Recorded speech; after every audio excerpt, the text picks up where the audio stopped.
मेरे साथ कांग्रेस विधायक नीरज शर्मा है, एनआईटी फरीदाबाद से विधायक है। उन्होंने प्रण लिया है कि जब तक भ्रष्टाचार का जो पूरा मामला है उसकी जांच नहीं हो जाती और आरोपी पकड़ा नहीं जाता तब तक वो सिले हुए कपड़े नहीं पहनेंगे और पैरों में जूते नहीं पहनेंगे। उन्हीं से बात करते हैं, आखिर आपने ये प्रण क्यों लिया?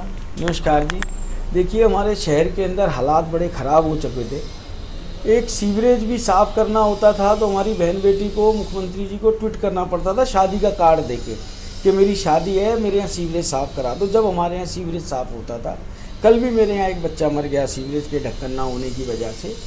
तो मैं एमएलए बना, मैंने सारी चीज़ें देखी, ये हो क्या रहा है। तो पता लगा करप्शन इतना ज़्यादा हो गया है कि सर से ऊपर पानी चला गया। तकरीबन जब मुझे पहली बार इस करप्शन का पता लगा तो मैंने कहा ये 2000 करोड़ का करप्शन है। सरकार आंखें मूंदे बैठी रही और हमारे नगर निगम के रिकॉर्ड रूम में आग लग गई। उसके बाद बड़ी मुश्किल से जांच हुई। जांच में ये स्पष्ट तौर पे आ गया कि 250 करोड़ के तो ऐसे काम हो गए हैं, ऐसी पेमेंट हो गई है जो एक ईंट नहीं लगी मौके पे। फिर मैंने इसकी डिपार्टमेंट की इंक्वायरी कराई। डिपार्टमेंट इंक्वायरी करने के बाद विजिलेंस में इंक्वायरी गई। विजिलेंस में ये आ गया कि करप्शन हुआ है, अफसरों ने करप्शन किया है, ठेकेदारों ने करप्शन किया है। और करप्शन इस तरीके का हुआ, एक ठेका तो हमारे यहाँ 5,51,000 रुपये का था। मालूम है उसको इन्हांसमेंट करके कितना कर दिया, 1,92,174 का, जो कि किसी तरीके से हो ही नहीं सकता। तो पूरा और पूरा राज्य सरकार का करप्शन है या नगर निगम का करप्शन है? नहीं जी नहीं, ऊपर तक शामिल हैं। कमाल कर दिया आप कि नगर निगम का क्या मतलब है। उसके बाद जब मैंने विधानसभा में प्रश्न लगाया और मैंने कहा कि भैया आप एक चुईया को भी कब अंदर दोगे, तो सरकार का जवाब आया हम टाइम बाउंड नहीं कर सकते। मैंने कहा मैं टाइम बाउंड कराऊंगा, मैं ना जब तक कपड़े पहनूं सिले हुए, ना पैरों में जूते चप्पल डालूं। हालांकि उसके बाद इन्होंने एक ठेकेदार को अंदर किया है, पर बड़े मगरमच्छों को छोड़ रहे हैं ये। और FIR में नाम किसका लिखा है, लिपिक, चपड़ासी और एक SDO आज इस दुनिया में नहीं है, मृत SDO का नाम, रिटायर्ड अफसरों का नाम। जबकि इसमें बहुत बड़े बड़े मगरमच्छ शामिल हैं, सीनियर अधिकारी शामिल हैं, चीफ इंजीनियर लेवल के लोग शामिल हैं। और मैंने सरकार को, विजिलेंस को कागज़ भी दे के आया हूँ कि आप सबसे पहले इस सरकार का जिस दिन शपथ ग्रहण समारोह था 27 अक्टूबर 2019 को, जो ठेकेदार गिरफ्तार किया है, उसके साथ कितने आदमी गए, कहाँ कहाँ चार्टर प्लेन में गए, किस किस के साथ गए, जिससे कि दूध का दूध हो और पानी का पानी हो। इन सब मुद्दों को लेके मैंने ये सब कर रखा है। आपने आज कांग्रेस अध्यक्ष सोनिया गांधी से मुलाकात की, उनसे क्या कुछ बात हुई और उनका क्या कुछ रिएक्शन था पूरे मामले पे? देखिए, हम मिले मैडम से, अपनी पार्टी के बारे में बात करी, हरियाणा के बारे में चर्चा हुई उनसे और कैसे हमारा हरियाणा मजबूत हो। हमने बताया भी कि हरियाणा में बहुत एग्रेसिव होकर काम करना पड़ेगा क्योंकि आम आदमी पार्टी का खतरा बढ़ता जा रहा है, इसमें कोई छुपी बात नहीं है। मैंने अपना सारा बताया। मैडम बहुत खुश हुए, बहुत मातृत्व आशीर्वाद दिया हमें, बहुत ही ज़्यादा उन्होंने प्यार स्नेह दिया और बहुत शाबाशी दी कि नीरज शर्मा जी आप ऐसे ही आगे बढ़ो, पार्टी के लिए काम। एक मेरा अंतिम सवाल है, आप कह रहे हैं कि आम आदमी पार्टी खतरा हो सकती है, आम आदमी पार्टी ने तैयारी भी शुरू कर दी है। ऐसे में आपको लगता है कि कांग्रेस में कहीं ना कहीं जो मतभेद हैं उसकी वजह से नुकसान हो सकता है पार्टी को? देखिए, मतभेद हर जगह चलते हैं, मनभेद नहीं होने चाहिए और हमारी पार्टी के नेताओं में कोई ऐसे मनभेद नहीं है। मतभेद है छोटे मोटे, वो सब सेंट्रल लीडरशिप की अध्यक्षता में ठीक हो जाएंगे, कोई ऐसी दिक्कत वाली बात। चलिए, बहुत बहुत शुक्रिया। तो ये थे नीरज शर्मा जिन्होंने प्रण लिया है कि भ्रष्टाचार जब तक पूरे मामले को उजागर नहीं करते और उसमें सजा नहीं होती तब तक सिले हुए कपड़े ही नहीं पहनेंगे। और ऐसे में जबकि हरियाणा में कुछ ही वक्त में चुनाव होने वाले हैं, कांग्रेस पार्टी पूरी तरीके से इस तरीके की अपनी स्ट्रैटेजी से चुनाव की तैयारियों में जुट गई है।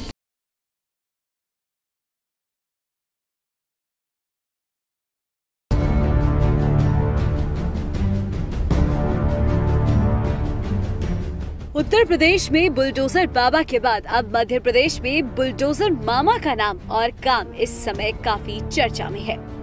यूपी में जहां मुख्यमंत्री का बुलडोजर माफियाओं के अवैध निर्माण को ढहाने में लगा है, तो वहीं मध्य प्रदेश में शिवराज सिंह चौहान का बुलडोजर दंगाइयों पर चल रहा है।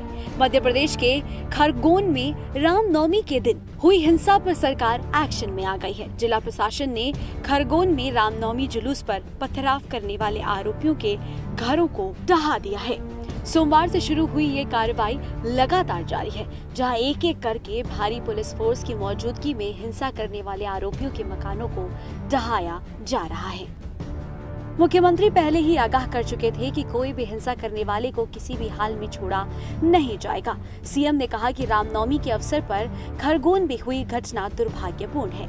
मध्य प्रदेश की धरती पर दंगाइयों के लिए कोई स्थान नहीं है। ये दंगाई चिन्हित कर लिए गए हैं, इनको छोड़ा नहीं जाएगा, उनके खिलाफ कड़ी कार्रवाई की जाएगी। बुलडोजर की कार्रवाई की गूंज सिर्फ मध्य प्रदेश तक ही सीमित नहीं है, बल्कि ये उत्तर प्रदेश तक भी पहुंच चुकी है।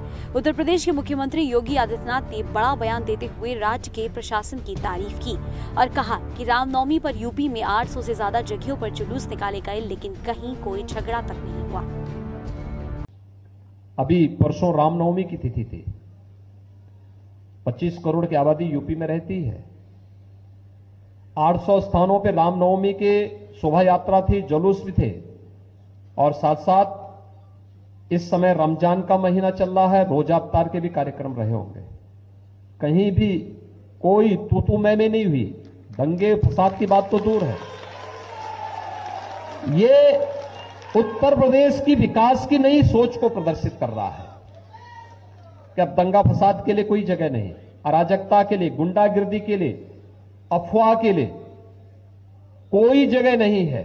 उत्तर प्रदेश ने रामनवमी के अवसर पर, मर्यादा पुरुषोत्तम भगवान श्री राम की पावन जयंती के अवसर पर यह साबित किया है।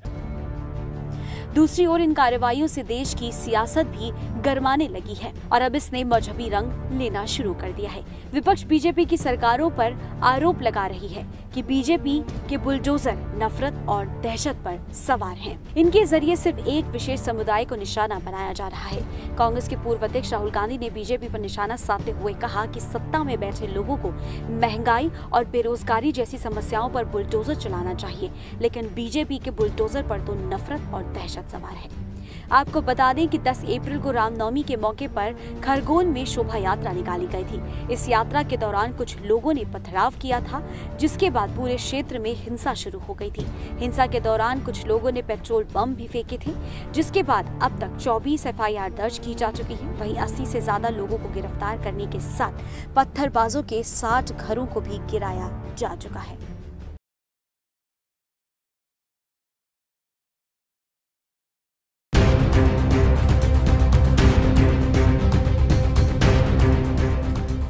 राजस्थान के करौली में रामनवमी के दिन हुई हिंसा को लेकर बीजेपी ने प्रदेश की अशोक गहलोत के नेतृत्व वाली सरकार के खिलाफ मोर्चा खोल रखा है।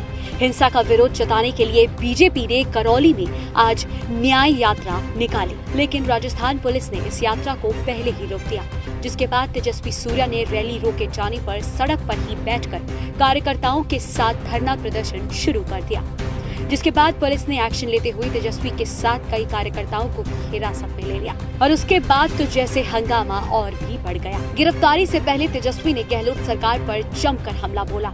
उन्होंने कहा कि हम बिहार में लालू के जंगल राज के बारे में सुनते थे, लेकिन आज यहाँ राजस्थान में गहलोत सरकार में जंगल राज देख रहे हैं।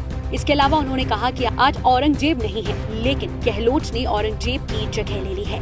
औरंगजेब का काम आज अशोक गहलोत जैसे लोग कर रहे हैं। वहीं स्वामी चक्रपाणी महाराज ने भी इस मामले पर राजस्थान सरकार पर हमला बोलते हुए सीएम गहलोत को करौली हिंसा का जिम्मेदार बता दिया और उनसे इस्तीफे की मांग कर दी। जिस प्रकार से राजस्थान की करौली में PFI के इशारे पे हिंसा हुई, दंगे देने का काम किया गया और हिंदुओं को ऐसे परेशान किया गया, हिंदू सनातन धर्मियों के कि वो अपने कोई भी त्यौहार न मनाने पाए। यहाँ तक कि अब घरों पे हिंदू अब लिख रहे हैं कि हमें ये घर बिकाऊ है और छोड़ने पे मजबूर है। सवाल भी इस बात का है कि आखिर राजस्थान में हिंदू सुरक्षित क्यों नहीं महसूस कर रहे हैं, क्योंकि कहीं ना कहीं राजस्थान की सरकार, गहलोत सरकार, कहीं न कहीं मुस्लिम तुष्टीकरण में अंधी है। और मुस्लिम तुष्टीकरण तो बहुत दूर की बात, जिहादी मानसिकता की तुष्टीकरण करने में अंधी है। गहलोत सरकार इसकी पूरी जिम्मेदारी, अगर हिंदू वहां से पलायन कर रहे हैं तो। दूसरी ओर इस हिंसा पर फ्रंट फुट पर खेल रही बीजेपी पर खुद मुख्यमंत्री अशोक गहलोत ने पलटवार किया है। मुख्यमंत्री अशोक गहलोत ने ट्वीट कर कहा, जिन राज्यों में बीजेपी की सरकार है वहां रामनवमी पर दंगे भड़के। उन्होंने दावा किया कि राजस्थान में सभी समुदाय के लोगों ने साथ मिलकर रामनवमी मनाई। सीएम ने ट्वीट कर ये भी कहा है कि राजस्थान में किसी ने कुछ किया तो सख्त एक्शन लेंगे। गौरतलब है कि राजस्थान के करौली में रामनवमी पर रैली जब अल्पसंख्यक बाहुल्य क्षेत्र से गुजर रही थी, तब रैली में शामिल लोगों ने नारेबाजी शुरू कर दी। डीजे पर बजते गानों और नारेबाजी से भड़के लोगों ने पथराव कर दिया, जिससे ये हिंसा हुई। जिसके बाद हुई आगजनी और तोड़फोड़ से दोनों पक्षों के करीब 80 से ज्यादा लोगों की संपत्तियों को नुकसान पहुंचा है।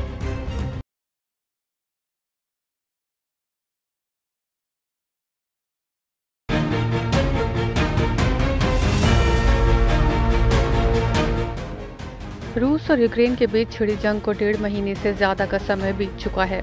इसके बावजूद अब तक युद्ध का कोई नतीजा तय नहीं हो पाया है। अभी भी इस युद्ध का अंदाजा लगाना मुश्किल है कि यह युद्ध कहां रुकेगा जाकर। लेकिन युद्ध के बीच जो तस्वीरें सामने आ रही हैं वो रुला देने वाली हैं। ताज़ा जानकारी के मुताबिक यूक्रेन की राजधानी कीव में अब तक 720 लाशें बरामद हो चुकी हैं। मरने वाले अभी सभी आम नागरिक हैं, वहीं 200 से ज्यादा लोग लापता बताए जा रहे हैं। इसके साथ ही यूक्रेन के सेवेरोडोनेत्स्क में भी नरसंहार की खबरें सामने आई हैं। यहाँ पर 400 से ज्यादा शव दफनाए जा चुके हैं, जिसकी पुष्टि सेवेरोडोनेत्स्क के राज्यपाल ने की है। इस बीच बुधवार को एक बड़ी तस्वीर सामने आई है, जिससे रूस यूक्रेन में युद्ध के बीच एक बार फिर न्यूक्लियर हमले का खतरा गहरा गया है। रूस के राष्ट्रपति पुतिन एक सप्ताह में दूसरी बार न्यूक्लियर ब्रीफ केस के साथ दिखे हैं। पहले एक वीडियो सामने आया था जिसमें पुतिन के साथ खड़े एक शख्स के हाथ में न्यूक्लियर ब्रीफ केस दिख रहा था। अब बेलारूस से एक वीडियो सामने आया है जिसमें पुतिन न्यूक्लियर ब्रीफ केस के साथ दिख रहे हैं। पुतिन के हाथ में न्यूक्लियर ब्रीफ केस की तस्वीरें सामने आई, वो और भी खतरनाक है क्योंकि 7 दिनों के अंदर पुतिन दूसरी बार एटमी ब्रीफ केस के साथ दिखे हैं। पुतिन की रणनीति आखिर क्या है, आखिर उनकी क्या मंशा है, ये सवाल पूरी दुनिया को इस वक्त डरा रहा है। गौरतलब है कि ज़ेलेंस्की कई बार रूस की ओर से यूक्रेन पर केमिकल अटैक की आशंका जता चुके हैं। इसके साथ ही राष्ट्रपति ज़ेलेंस्की का एक और बड़ा बयान सामने आया है, जिसमें ज़ेलेंस्की ने कहा कि रूसी सेना पहले ही पूरी यूक्रेन को तबाह कर चुकी है, अब हम उन्हें हमारे किसी भी हिस्से पर कब्जा नहीं करने देंगे। ज़ेलेंस्की ने यह भी कहा कि हम पहले ही कई सैनिकों और नागरिकों की जिंदगी गंवा चुके हैं, अब हम और जनता को खोना नहीं चाहते। आपको बता दें कि दोनों देशों के बीच जारी जंग में यूक्रेन को तो भारी नुकसान हुआ ही है, लेकिन रूस भी नुकसान के मामले में पीछे नहीं है। वहीं उसने रूस के 700 से ज्यादा टैंकों और 157 विमानों को भी तबाह कर दिया है।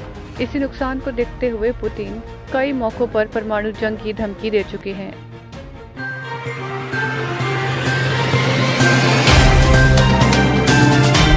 Subscribe now and press the bell icon. Never miss an update.